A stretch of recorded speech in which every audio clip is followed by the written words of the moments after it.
Hello అందరికీ, ఈ video మీ వరకు వచ్చిందంటే ఖచ్చితంగా మీకు యూస్ఫుల్ అవుతుంది. అయితే ఇప్పుడున్న పరిస్థితులలో ప్రతి స్మార్ట్ ఫోన్ నుంచి అంతరిక్షంలో వాడే ప్రతి మిషన్ వరకు రేర్ ఎర్త్ మెటల్స్ అనేది కంపల్సరీ అయిపోయినాయి.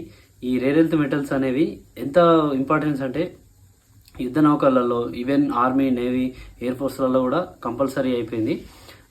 అయితే ఈ రేర్ ఎర్త్ మెటల్స్ 17 రకాలు ఉంటాయి. కానీ నికెల్, కోబాల్ట్, మాంగనీస్ అనేవి ఇంపార్టెంట్వి. కానీ ఇండియాలో వీటి ఉత్పత్తి తక్కువగా ఉంది, దిగుమతి ఎక్కువగా ఉంది.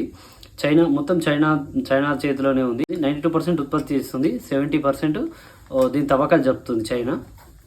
అయితే మన ఇండియా మాత్రం 2028 వరకు PLI ప్రోగ్రాం కింద 6,000 టన్నులు ఉత్పత్తి చేయాలనే టార్గెట్ పెట్టుకుంది. దీనికోసం 7,300 కోట్లు వెచ్చించింది. అంటే ఇది ఎంత ఖర్చుతో కూడుకున్నదో, ఎంత ఇంపార్టెన్సో కూడా మనం అర్థం చేసుకోవచ్చు. అయితే 2023లో 26,000 టన్నులు దిగుమతి చేసుకుంది మన ఇండియా. అయితే ఇప్పుడు నెక్స్ట్ మన ఏపీలో కూడా మొత్తం ఇండియాలో మోనాజైటు, బాస్టనైటు, ఆలానైటు అనే నిక్షేపాలు ఉన్నాయి. దీంట్లో మోనాజైటు ఏపీలో 37 లక్షల టన్నుల నిక్షేపాలు ఏపీలో ఉన్నాయని మనకు తెలుస్తుంది. ఇవి ఒడిశాలోను మరియు కేరళలో కూడా ఉన్నాయి.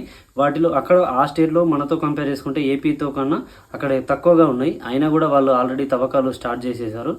ఇవి ఇప్పుడు తెలంగాణలో సింగరేణిలో కూడా ఉన్నాయి.